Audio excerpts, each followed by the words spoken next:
All right, hello, Metal Maniacs. It's the Meista from Brews and Tunes. Cheers.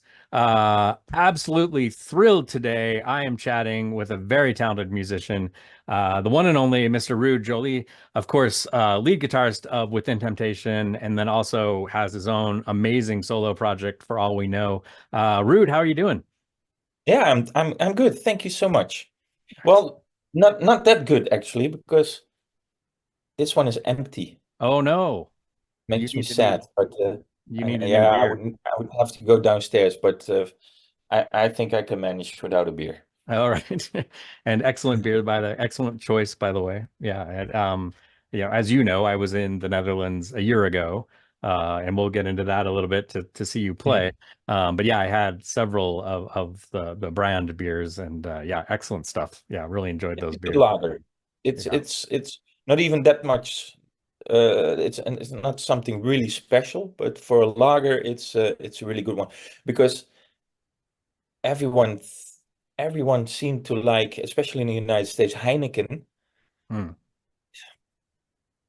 Nope, I don't like Skunky. it. Skunky. It's from Amsterdam, so that's already one thing why it's no, I'm kidding. I like Amsterdam, but they can be fucking arrogant. Yeah. And you know, that's and I don't know where I'm going with the story, but no, I don't like Heineken or Yeah. Amstel for that matter.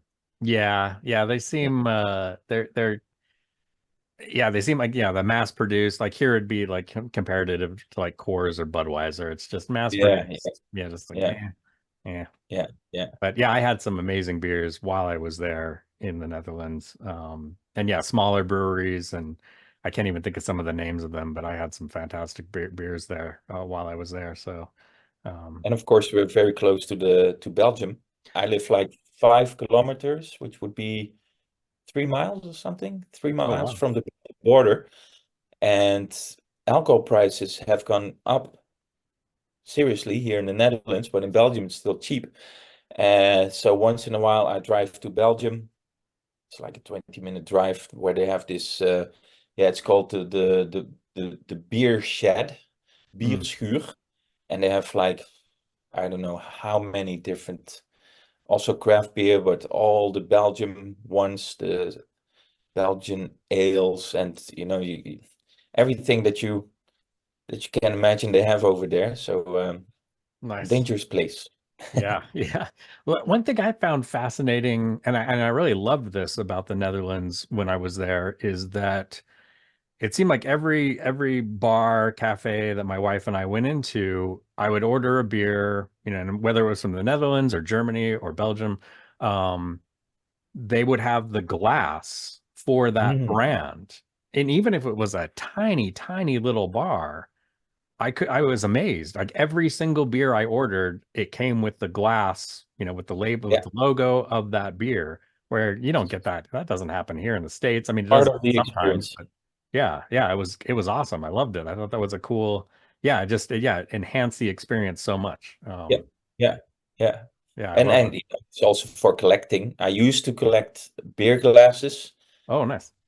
but I stopped collecting because it got a little bit out of hand, and I noticed that I would only drink because sometimes, especially when they have that gold-plated stuff on the rims, or you can put them in your dishwasher, Right. and I'm lazy to do by hand, so I noticed that I only used three different beer glasses, so I got rid of, well, I gave them to my dad. Nice. Nice. Um, well, okay, we got to talk. Let's talk about, for all we know, your solo project. Brand new album came out 2 weeks ago, I think, maybe 3 weeks ago.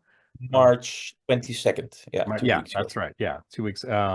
So by design or by disaster, what a fantastic album. I cannot stop listening to it. I wish I had a physical copy. I bought it. I bought and I think the physical copies have sold out from your Bandcamp page, if I saw correctly. But so I downloaded the MP3s, and yeah, I'm in love with this album. It is Oh, phenomenal. cool, man. Thank you so much. I Yeah. appreciate it.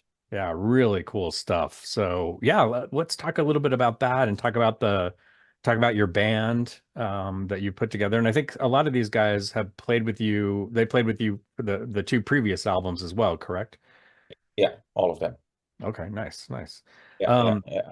so how did this all come together? I mean, I know so the first album, which was self-titled, came out in I think what 2011, I think. So Yep. it's been a few years.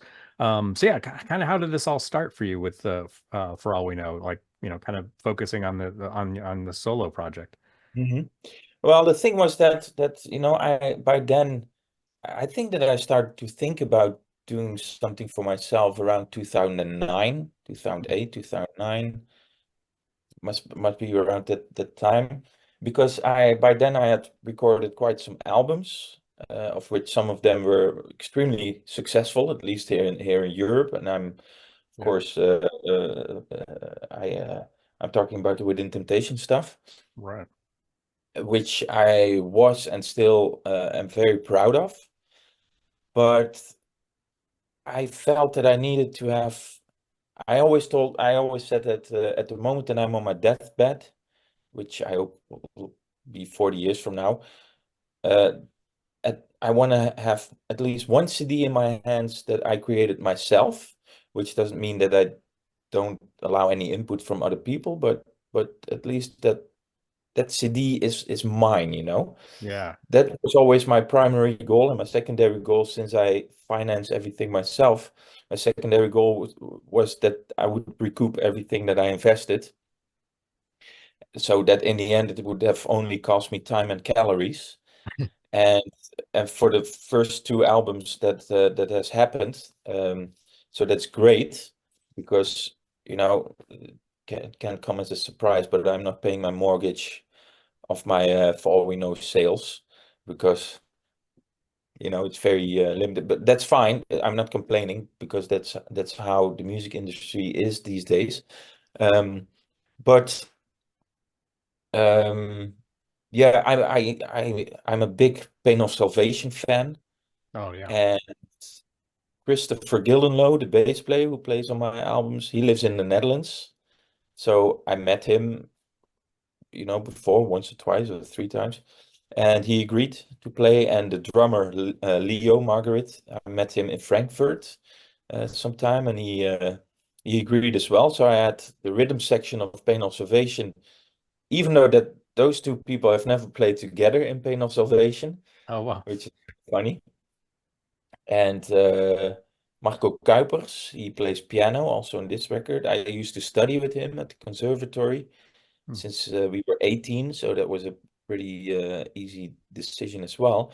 And Woodstick, I found him on MySpace back Oh in the really? days when MySpace was still something, Wow. because he had just recorded one song for Arians, yeah, 0110, that Oh yeah, that's right. album. And I don't know how I got on Woodstick's MySpace page, but I checked him out and I was like, holy shit, this sounds great.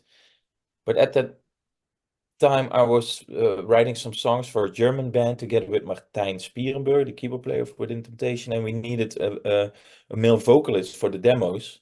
And I was like, hey man, let's invite this guy Woodstick. Never met him, but let's invite him over to the studio, to my house. And so we did, and he was a super nice, super great guy, amazing voice. Yeah. Like, oh man. So I started to talk to him about my project, and he's a big Pain Observation fan as well, and Dream Theater fan. So well, long story short, he was totally into it, and then he started to record some old demos that I had sung, which I hope that no one will ever hear. Uh, and I got them back, and I was like, yeah, man, this is exactly what I envisioned for this project. Nice. And yeah, initially I was only planning on doing one CD, one album, but now the third one has been released. And yeah, indeed, the first one is from 2011, 13 years ago, and I only have three CDs, about 6.5 years in between every CD, every album. But yeah, like I said, it can't have my priority, because I'm not paying the bills with it. And of course, Within Temptation takes a lot of time as well at some points, although everyone always thinks that I'm super busy with Within Temptation, but that's absolutely not the case. But I keep myself busy with doing other stuff. Yeah, you always have a lot of projects going, it seems like, and guest spots and things like that. But yeah, I think as you mentioned, Woodstick, I think his vocals fit your music so well. I mean, it's like match made in heaven. Like, I think, and it just seems to get better and better. Like, I love all three albums, but I think this new album is your crowning achievement with the band, Oh, with this cool, man. project. Thanks. Like, I love it. And Impression. it's and I mean, it just, the first time I heard your stuff, I really enjoyed it. But I mean, this album just grabbed me. I mean, it really, from like the first note, and as you mentioned, there's, he's a big fan of Dream Theater, and there's a little bit of that vibe in there, especially with his vocals. And I hate to do the comparison thing, but yeah, you can, um, yeah, you can kind of sense that neo prog metal sound that was very prevalent, of course, in the 90s. There's some of that, but then it's still so much more to it. And yeah, it's so emotive, both in the vocals and the guitar work, and just, yeah, I'm a big fan. I think you're doing some really incredible work. Thank Um, you so much. yeah, that I think more people need to hear. And yeah, so. Well, yeah, maybe through the show. Yeah, hopefully. Yeah, hopefully. Yeah, Yeah, hopefully get hopefully. some new listeners. That would be a good thing. Yeah, and there'll But be some links too, so people can check it out. So in the description. Um, yeah, I was curious. With uh, with the first two albums, you had multiple guest musicians play and vocalists, but with this third album, it's really just kind of the core group. Was that specifically by design? Did you no pun intended. yeah, yeah, cool.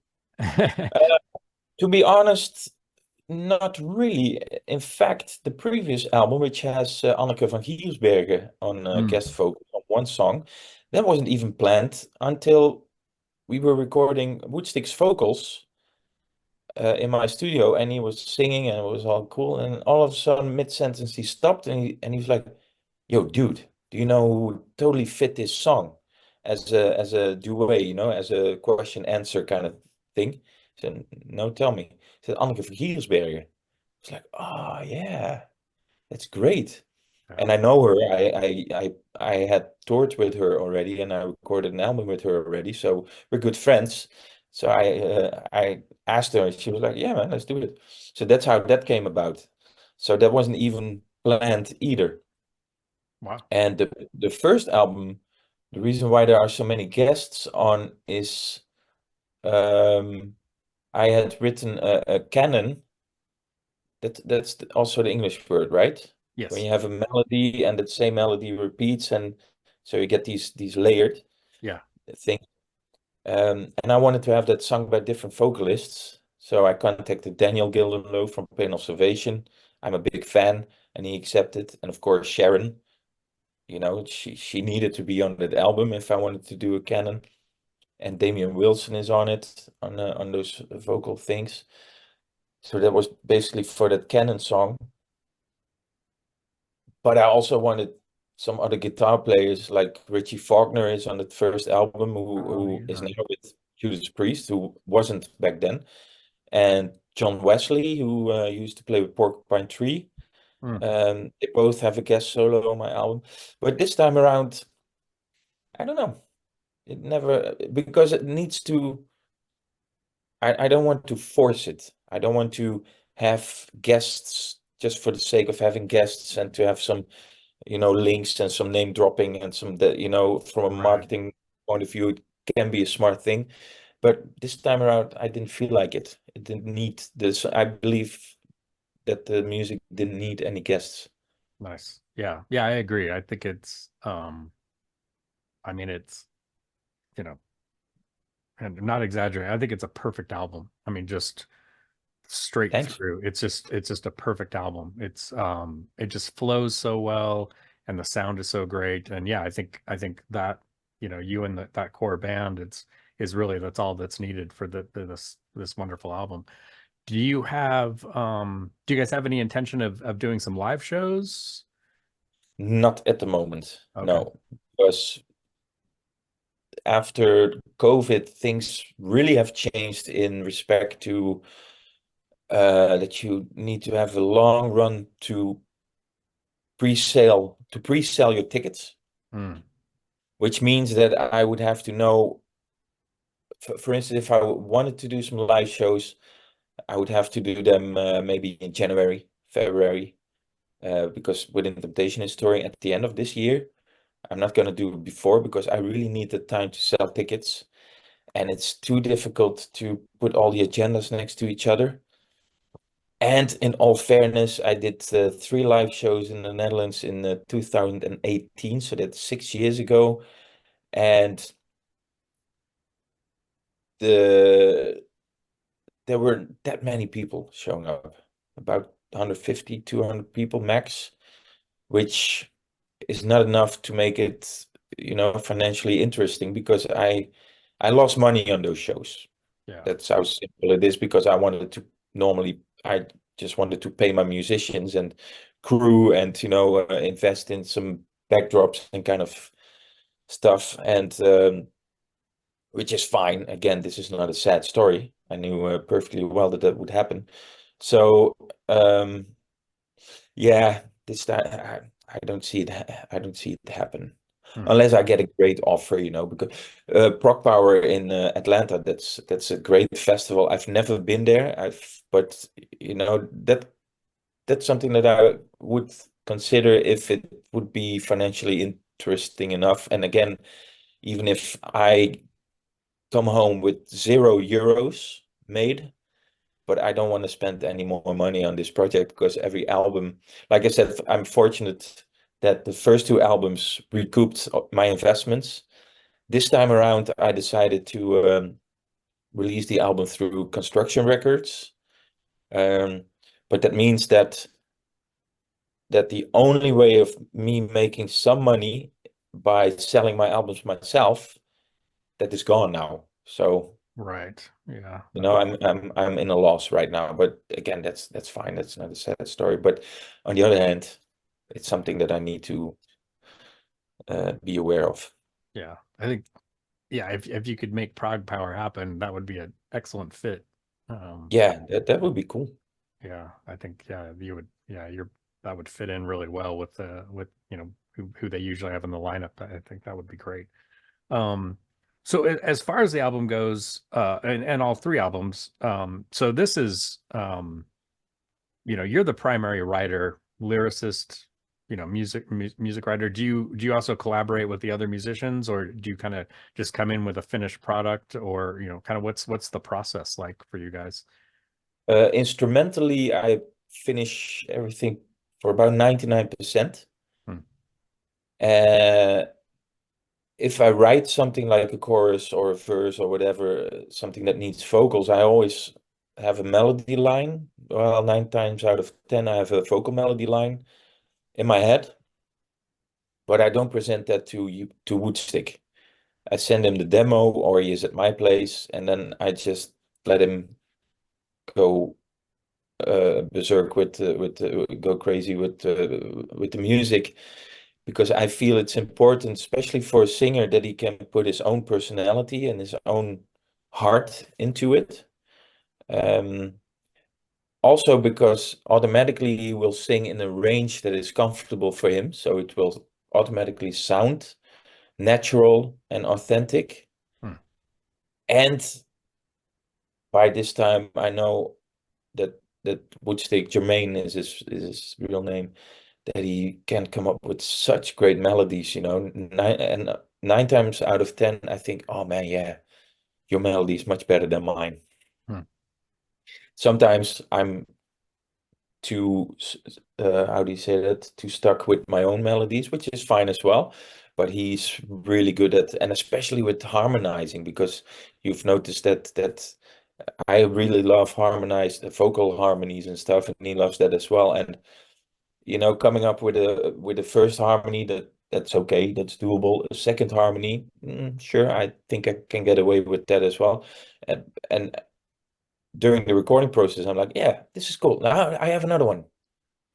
Press record, and then he sings a third harmony, and then no, I have another one. Then there's a fourth harmony, and all these weird little, almost.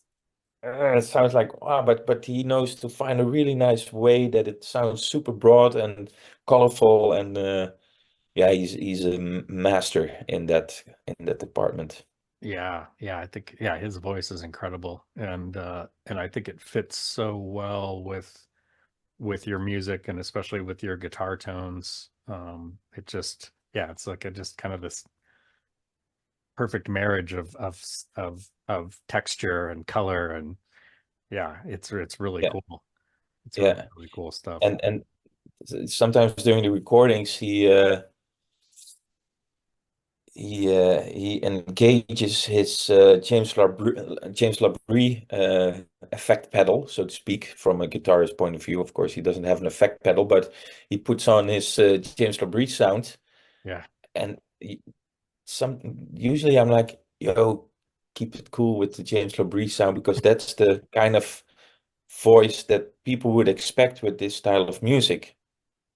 And the reason why I like his voice so much is because he's also heavy into hip hop, and he used to be a rapper, Oh, really? and yeah, and he's really good with funk and soul, and he does all these weird little yeah, Mariah Carey kind of vocal little embellishments and stuff.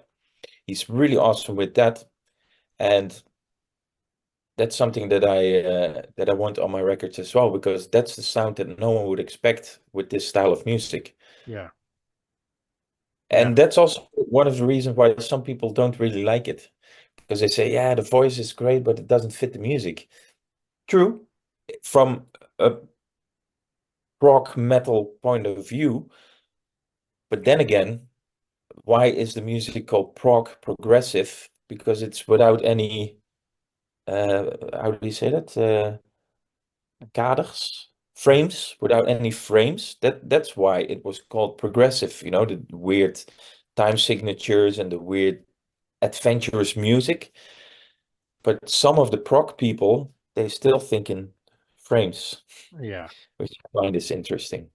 Yeah, I Ah, agree. well, Yeah, and I really like yeah, I like the fact that there is kind of that R&B vibe to his vocals. It reminds me a little bit of Toto.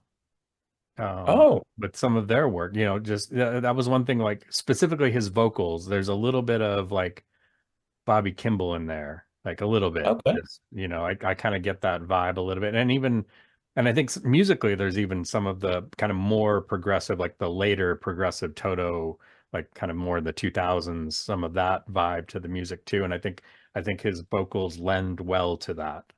At least for me, that's, and I try not to, I don't want to necessarily compare bands, but I get that vibe at least. I Yeah, don't yeah, think yeah.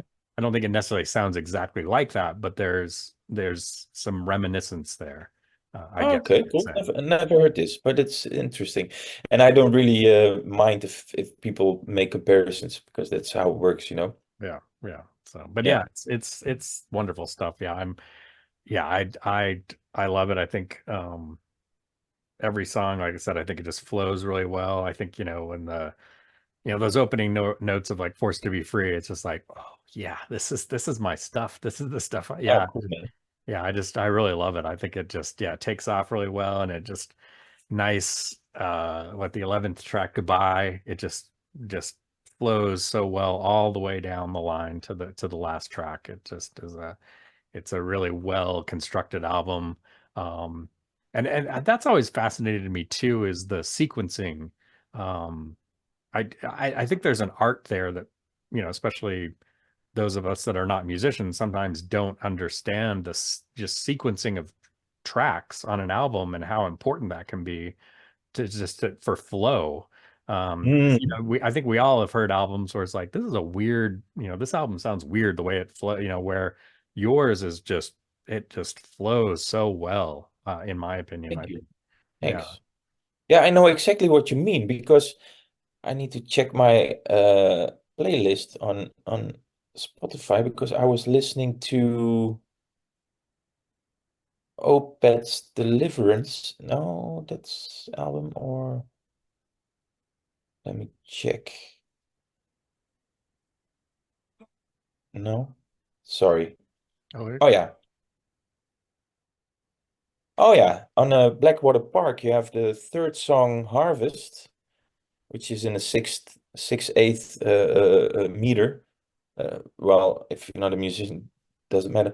And the song after that, The Drapery Falls, is pretty much in the same kind of vibe. And I never understood why they put those two songs after each other. And I was listening to it when I was doing some chores. I was like, ah man, this is weird. And don't get me wrong, I love Opeth and I love those albums. And yeah. but speaking about sequencing, yeah, Yeah. So do you put a lot of thought into that, into yeah. sequencing? Yeah. Yeah, and I came up with an order and I sent it to Woodstick, and he had a completely different order. Hmm. We decided to send each other the orders, and get inspired by that. And because at first he didn't want to have Forced to Be Free as an opening track, Oh, interesting. and but I said no, this is a good opening track, and it's my album. No, I never like that. Because I value his opinion way too much. But and then oh yeah, I remember he went on vacation by car to Germany, and he said, "Okay, I'm gonna listen to the order that you suggest, and I'll get back to you in a few days." And then a few days later, he said, "Ah, man, you're right. This is actually a good opening track. Maybe it doesn't sound as your standard opening track, but." Yeah, so long story short, yes, I put a lot of time in the sequencing. Nice. Yeah, I think you nailed it.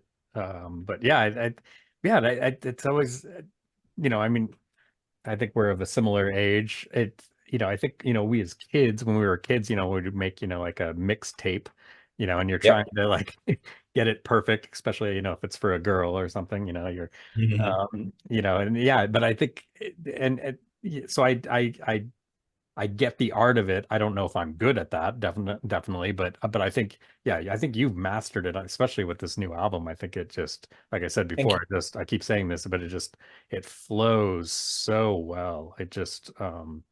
Yeah, it's just like I think it's a perfect album. I think it's brilliant.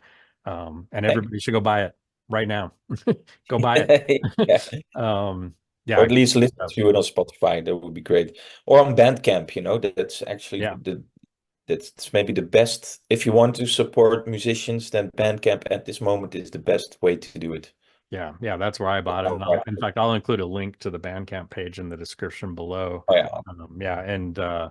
Yeah, and like I said, I think I think the CD and the vinyl sold out of, at least from Bandcamp. I think those are all Yeah. sold. So Yeah. that's great news. Um, Yeah. yeah, very cool stuff. And then you can also, of course, on Bandcamp check out your previous albums, the two previous albums. Um, Take Me Home and the self-titled. And there's also singles on there as well, from what I remember. And I think even some like alternative singles. Um, Yeah, only I did the song Take Me Home acoustic. yeah, that's That's right. on it, and a radio edit, a single edit for the future that came too soon, a new song. Oh, okay, cool. For the rest, Lifeline and all we did was hide are just the same album tracks. Okay. So don't buy those if you Yeah, if you're planning on buying the album. It's a waste of money. Of yeah, course, I'm happy with it, but don't do it. yeah, yeah. Well, I say buy it all. But Okay. Well, of course, with Bandcamp, that's great. If you buy the whole discography, then you get a 15% discount, I believe. yeah, And yeah. I think, yeah. uh, yeah, So yeah, very cool stuff. So let's switch gears a little bit and talk about kind of your bread and butter within Temptation. Latest album, of course, Bleed Out came out this past year, in, 2023, and you guys have been touring with, or had been touring, and I think you're planning on touring again soon, right? I think you're kind of on a In break 2 weeks, right now. yeah, in 2 weeks we do a few shows in South America and Mexico, Oh, nice. and then we do Europe in October, November, December. Excellent. Excellent. So you joined back in 2001. I can't believe it's been this long. I can't believe Me it neither. seems like yesterday. It seems like yesterday. It seems like yesterday that I bought the Silent Forest, and it's like it's 20 years old. Oh, Like yeah, incredible. yeah, I can't believe Unbelievable. that. Yeah, that's amazing. Yeah. So of course the when you joined the band started in what 96, 97-ish. So they had a couple albums under their belt, but it seemed like when you joined is really when the popularity kind of exploded. Um, Of for course. worldwide. What do Yeah, you it was all you. Yeah. Yeah. Make No, sure but Sharon and Robert that's know that. yeah, yeah, yeah. No, but yeah, that's true. From that point on, it started to we started to get more and more popular.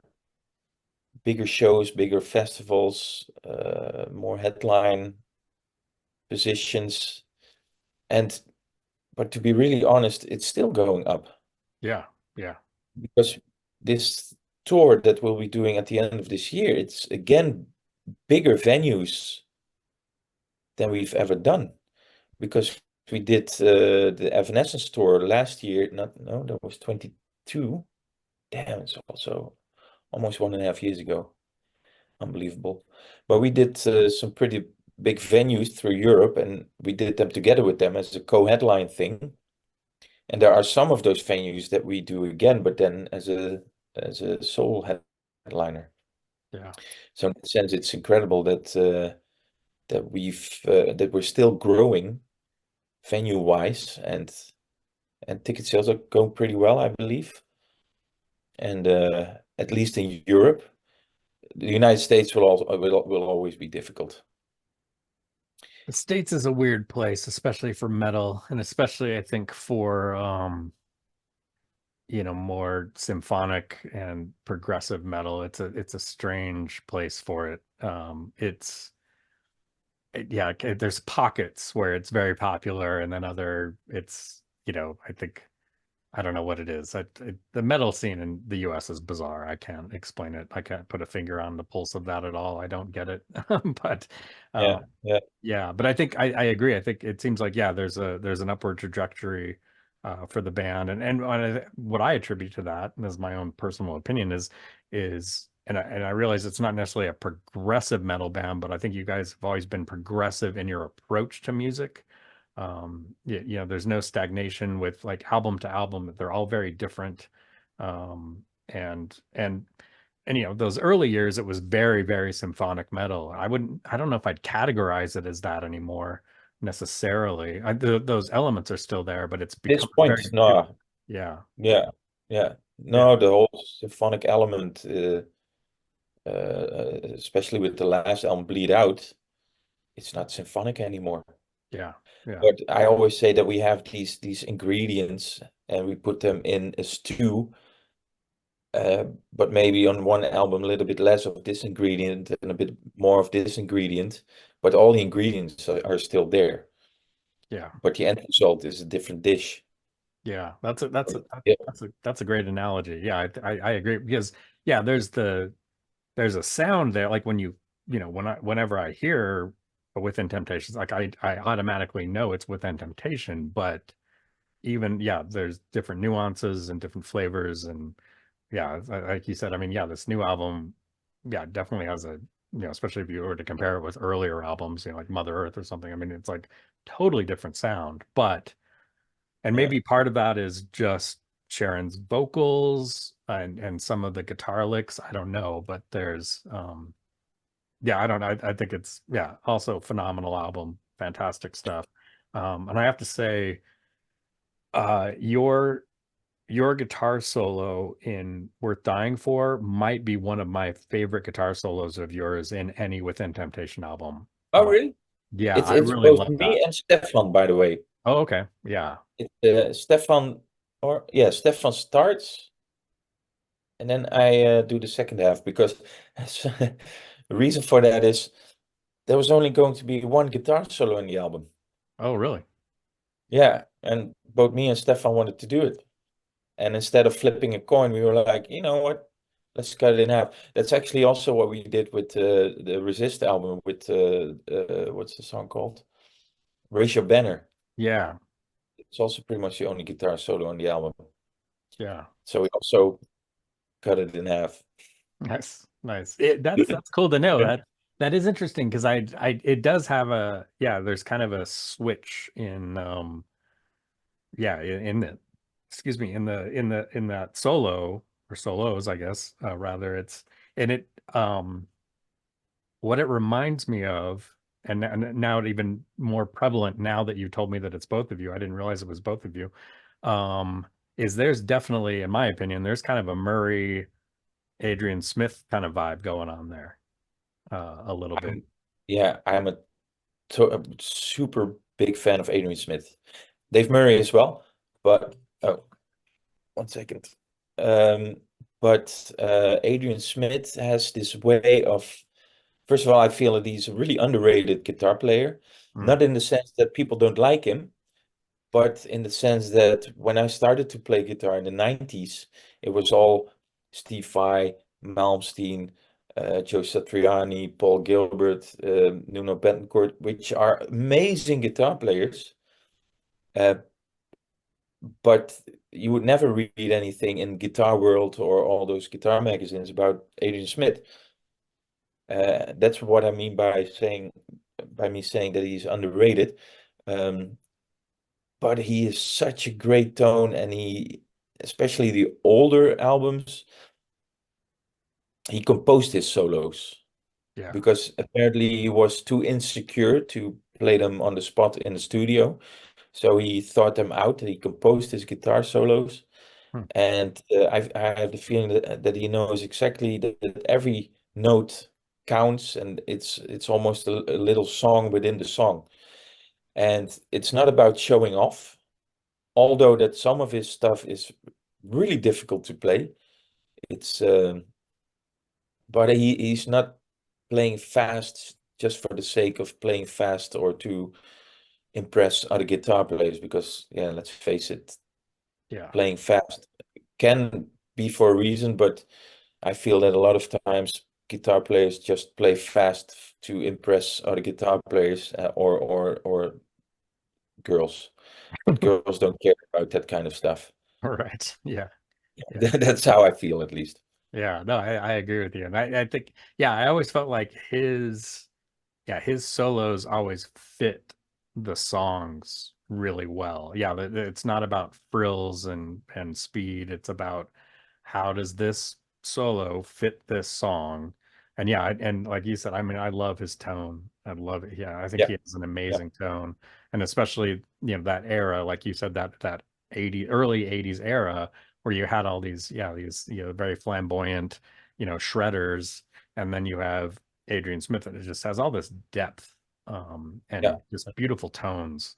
Um, yeah, yeah, I think that's a great point. That's cool. But yeah, I think and I don't know what it was. Just when I heard that solo, the solo on "Worth Dying For," I immediately thought of Adrian Smith, and not necessarily that it sounds like Adrian Smith, but it just, again, kind of reminiscent. There's something there about, just kind of some of the tones, maybe, I guess. I don't know. And I'm not a musician, so it's just something in my core just kind of felt like there was something, a little Maiden there. But yeah, great album though. I think it's, also, like I was saying with your solo work is, yeah, just a really cohesive, really well crafted album. I think that's one thing I've Quite always heavy, wanted. isn't it?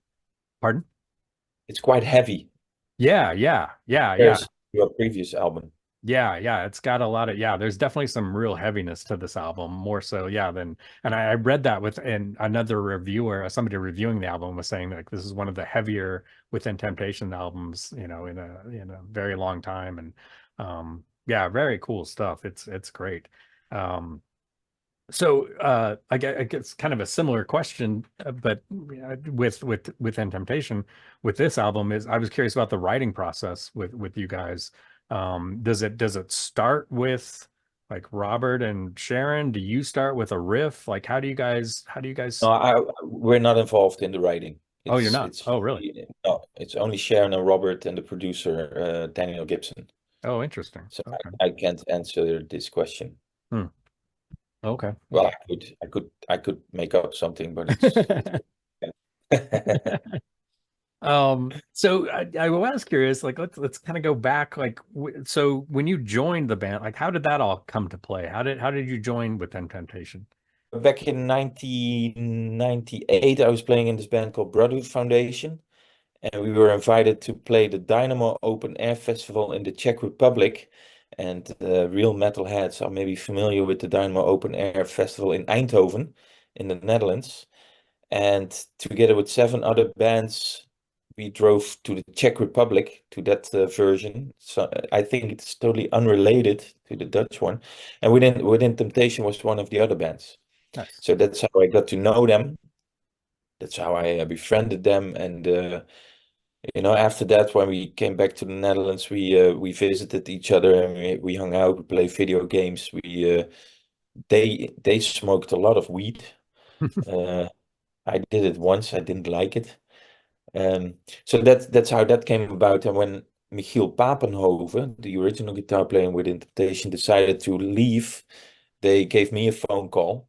But by then I think it was 2000, yeah, the end of 2000. I had just joined this Dutch band, Dutch singing band, I must say, Vals Licht, False Light, it would be translated to. So I didn't feel comfortable with leaving them already to join Within Temptation, so I declined their offer. Hmm. And then about 6 months later, they still haven't found and hadn't found a replacement. So they gave me another phone call. But by that time, the drummer of Valslicht was diagnosed with lung cancer. Oh, geez. So the band and his wife and two kids were, the two things that he would be fighting for.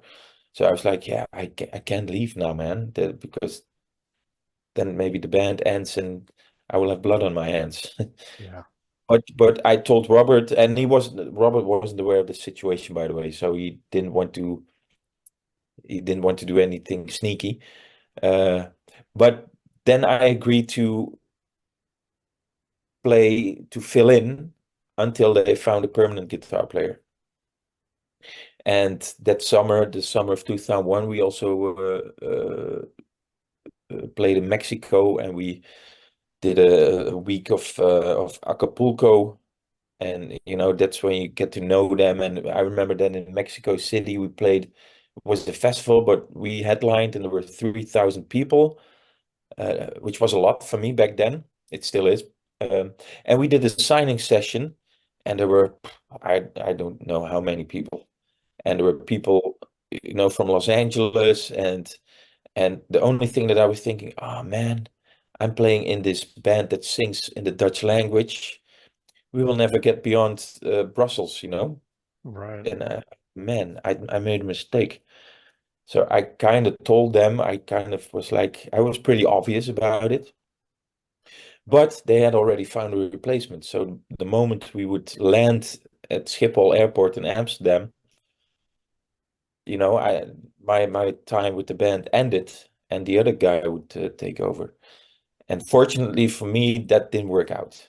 He Wow. only did 3 shows with them, or some 3 or 4, 5, 6, 10, maybe. No, not even 10. So they decided, yeah, nah, this is not working out, but Ruud is probably gonna accept our offer now this time. So I got a third and final phone call, and I said, yeah, man, let's do this. Wow. That's really cool. I didn't know that. I did not know Yeah, that. That's fascinating. yeah. Not that many people know that, but uh, I'm writing a book. I'm not Oh, writing an autobiography. I let them not be any mistakes here. It's not going to be a biography because my life isn't that interesting. I'm not a Brian May or a Jimi Hendrix or a really big musician who people would be interested in reading biographies for, but it's more of an anecdote book. Hmm. So I'm writing all kinds of weird, silly, mostly funny things that we did on the road or in the studio or anywhere else. Nice. And this story is also will also be in the book.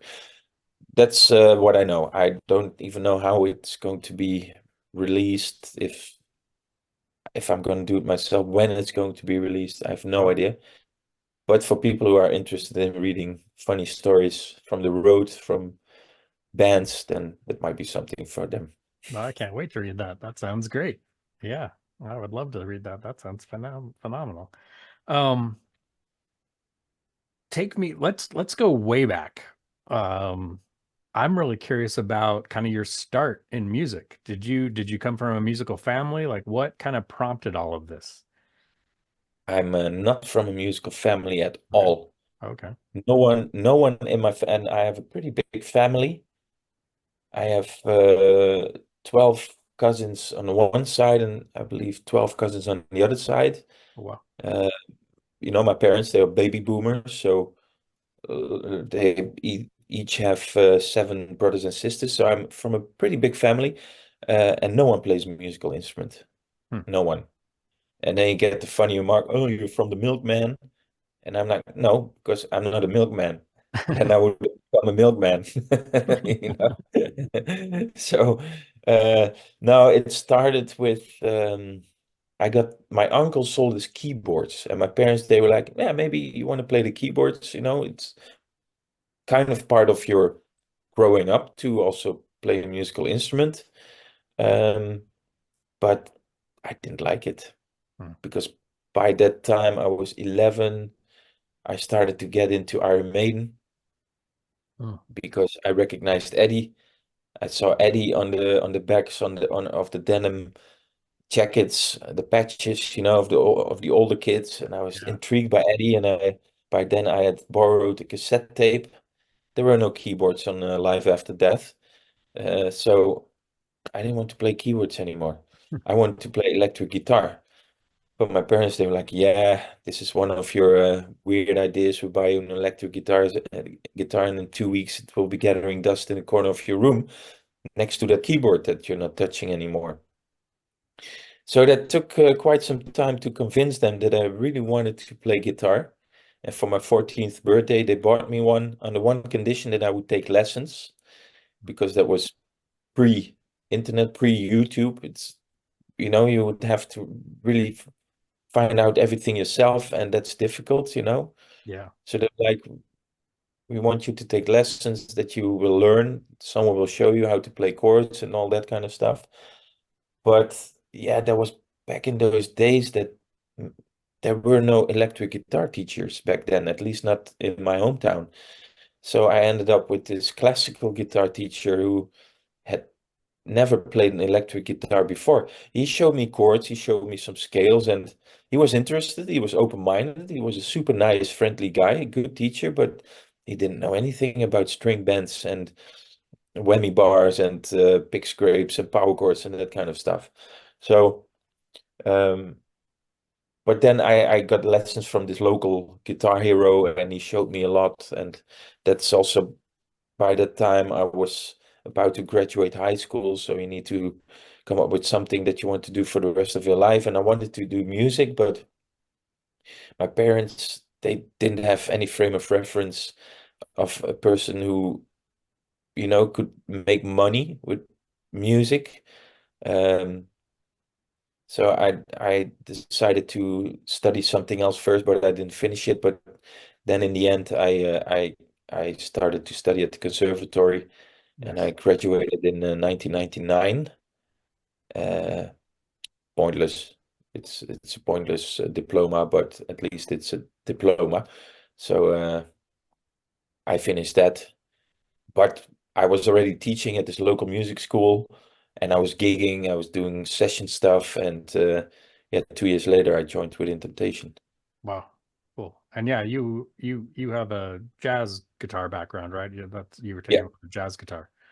yeah, Nice. correct. Which I think is part of maybe why uh maybe correct me if I'm wrong, but I think part of why there's such a cool, with your especially with your solo work, you can definitely hear some of that. It's very progressive anyway, but there's definitely sometimes some jazz influence, at least to my ear.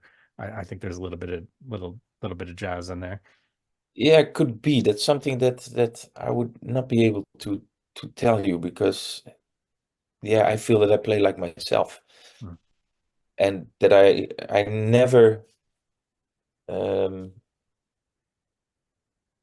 because sometimes when bands do that, when they do a metal band that do actual jazz, I feel it sounds a bit pretentious. Hmm. Uh, and that's something that I want to stay away from.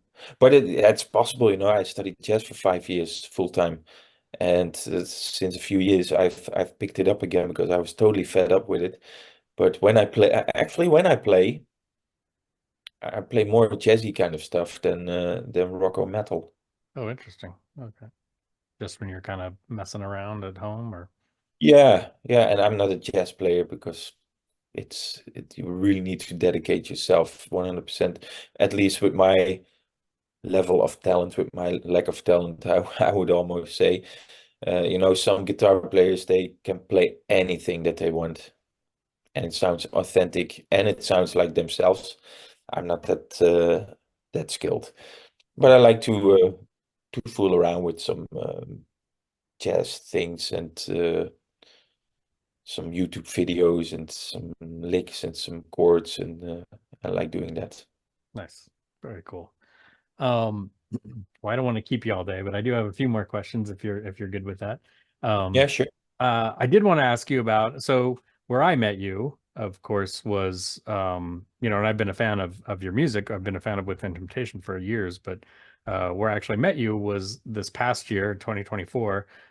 You played with a mutual friend of ours, JC Cupers, of course, from Praying Mantis, and you were part of a Ronnie James Dio memorial concert series, which you guys did again this year, and I think you're planning on doing it again next year. So, how did you get involved with that?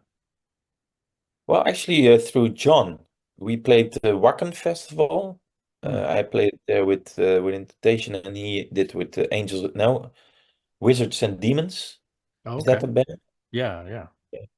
Yeah, and he was singing there, and I ran into him backstage. I didn't know him that well back then. I knew who he was, and he knew who I was, of course. So we started chatting, and he was like, "Hey, by the way, do you know a guitar player who could do Ron James Dio?"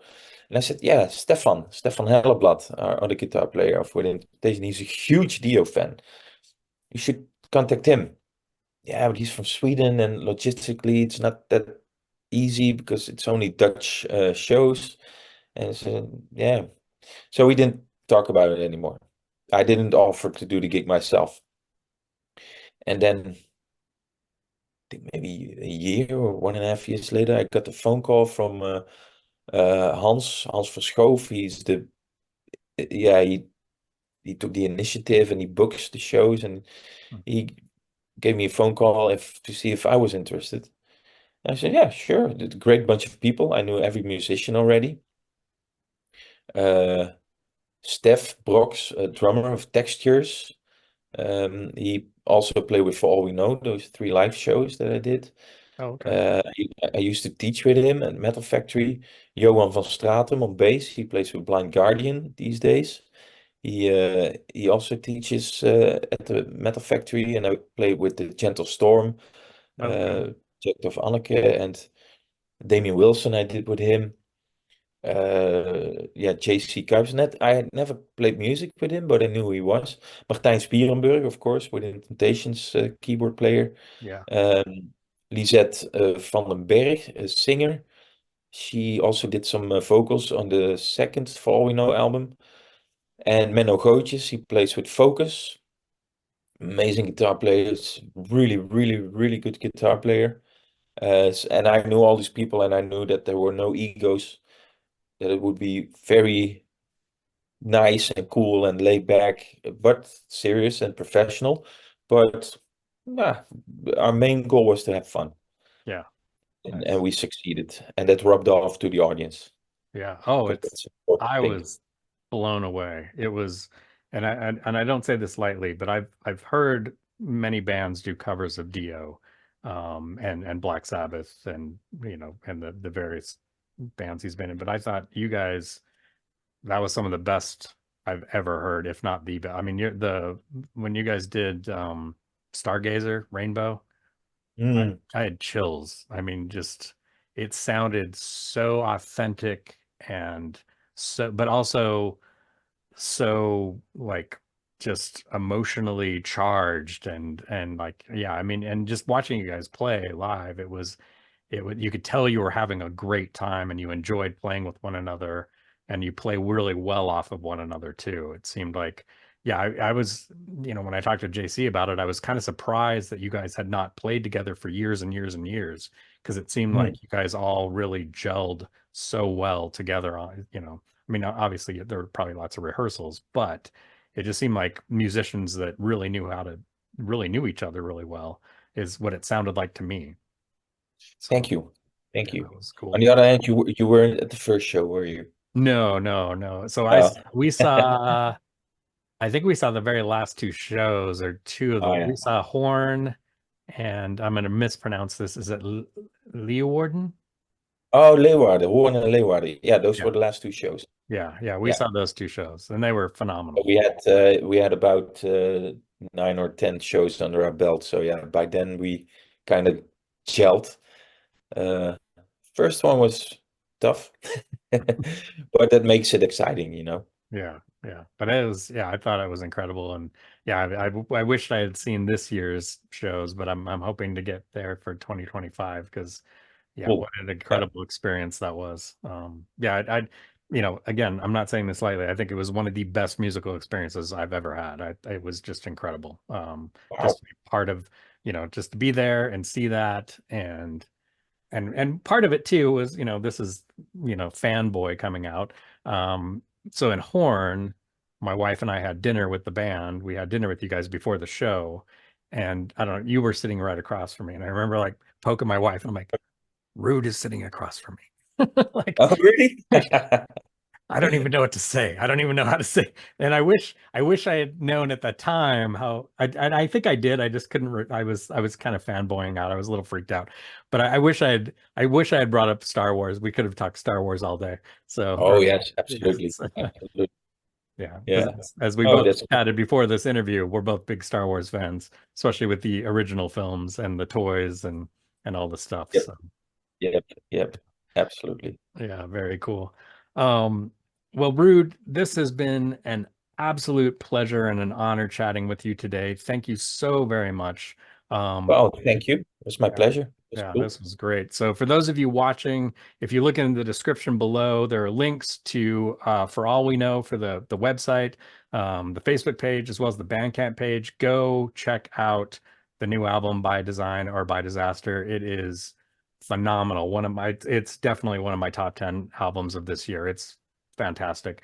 There are also some links to Within Temptation, as well as I'll have a link in there to Ruud's YouTube page, which is also really cool, where you can watch him do playthroughs of Within Temptation songs, and a bunch of stuff. There's all sorts of cool stuff in there. I think you have a video blog in there as well. And yeah, Yeah, really entertaining, really fun to watch, and really cool stuff in cool. there. So again, thank you so very much.